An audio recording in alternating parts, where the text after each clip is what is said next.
Hey guys, tonight we're going to walk you through a CV axle swap. So what I'm going to show you guys do is basically how easy it is to swap out your rear axles.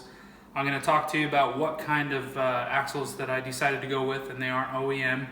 And then also I'll show you a little bit of a review on them and how they stack up towards the OEM. And then also you guys will have a chance in the comments below to let us know if you've used this brand or what brand of axles you've used on your Teryx after having to replace one or both. But tonight we're going to actually replace both axles. So we'll jump right into it and get it started, and we'll go from there.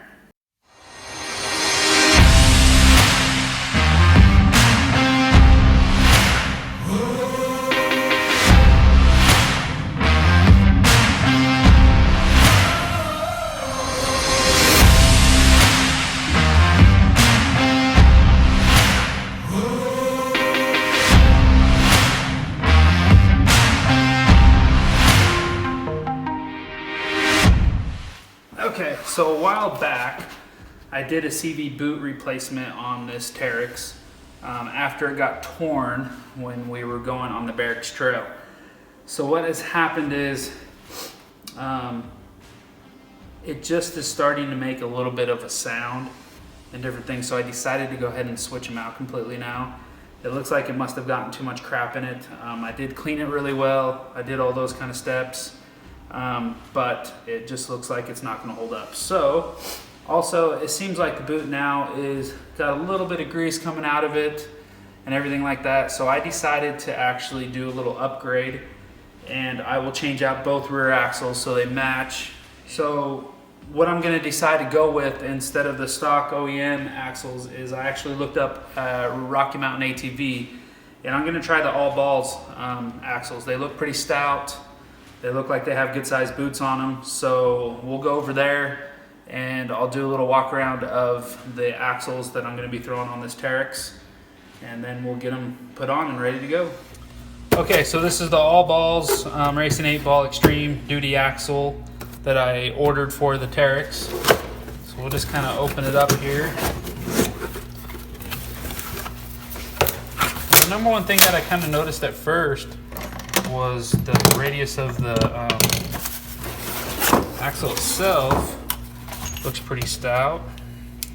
I don't know if anybody on that's been watching our stuff, if any of you guys have tried these axles or whatnot, but I thought I would give them a try and see how they do. So my initial thought from the looks of them, they look pretty good. So if you guys want to look right here, as far as the boot goes, it actually looks pretty thick, pretty sound. Everything looks good there.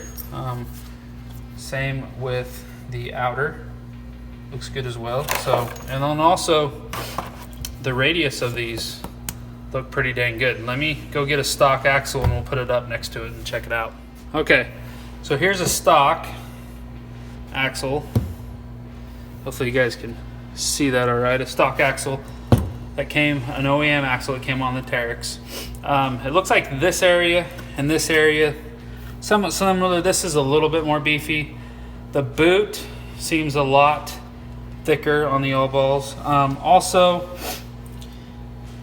what's interesting is the shaft is a straight shaft here. On the stock OEM, they actually taper down a little bit, so that might add a little bit of strength by having the bigger shaft. Other than that, they just look pretty beefy, same length. Doesn't seem like anything's too different there.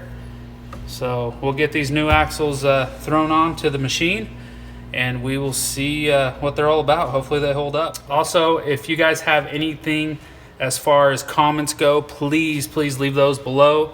Let us know what brands you like to use for your Teryx, or maybe in any other machine that you run. If you run a not OEM stock axle, I know there's Rhino axles out there, but I thought I'd give this all balls a shot and see how they do. So let's go get them thrown on the machine and we'll go from there. Okay, so before I put this back, I like to put a little bit of anti-seize on the axle here on the splines. Also, this is what I was talking about. I've seen this on Facebook where people are having a hard time getting the axle back in. If you guys notice this little metal ring here, you need to make sure that that is on the axle. And if they give you a new one to replace it, like these ones come with it, or if you're changing an axle boot, you'll put a new one on. Make sure that's on. That will let it seat in there and pop right in. So make sure that's on. We'll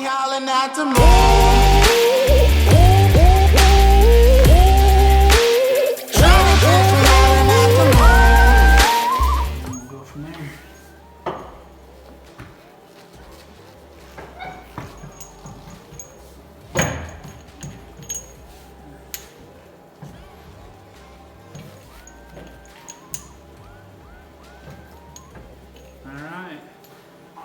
So go over here and check it real quick.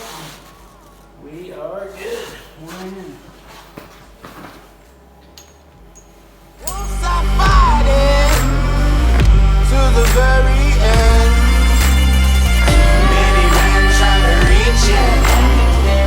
Many men have failed.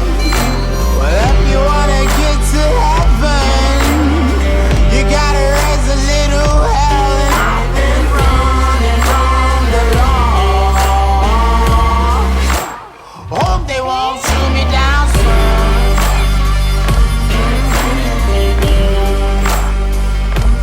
Facing all the sleepless nights.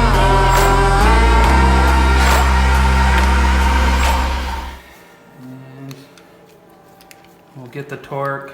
It's around 46 pounds. Foot-pounds is what it needs to be. I'll be back home soon. When the sun rises. Okay, so we got that all on. We're good to go there. So what I want to do is put a little bit of NSE on here as well before I slide that spacer on there.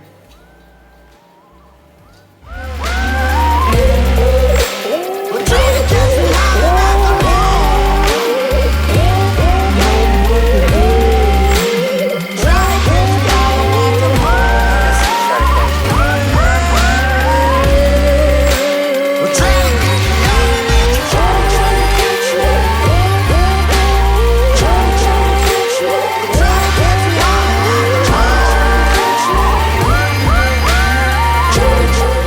moon. Okay, so now we'll go ahead and crank this down. And like I said, it runs about 196 foot-pounds. So.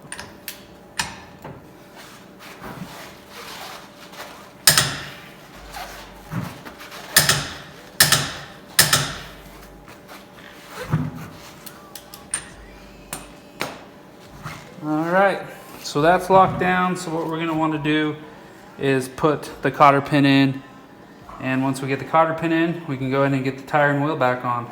So we're there.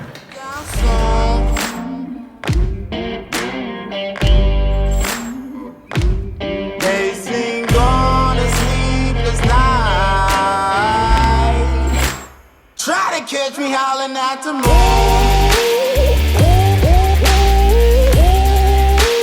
Try to catch me howling at the moon.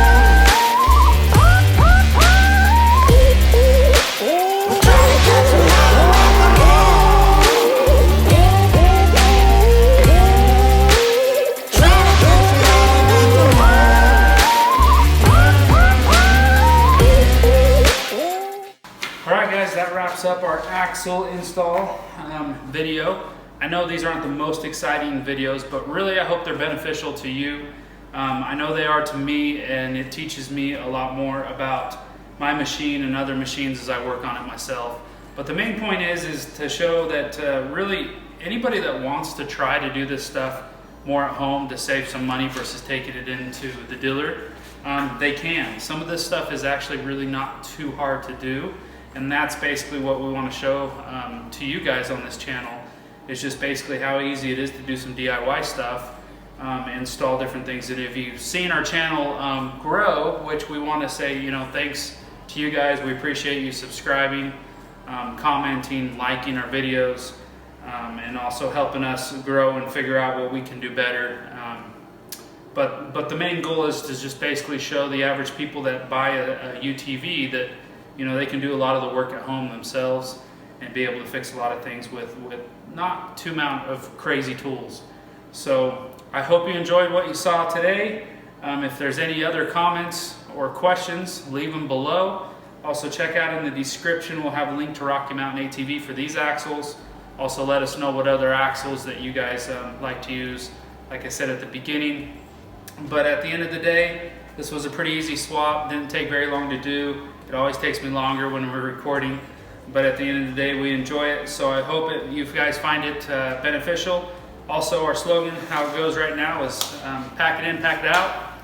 So we want to make sure that we keep the trails clean as much as possible, and be able to make sure that we have a great place to ride for a long time. So thanks again, make sure you hit that like and subscribe button, and until next time, this is Garrett again with Deranged Off-Road. When it rains, it pours. Water's up to my chin.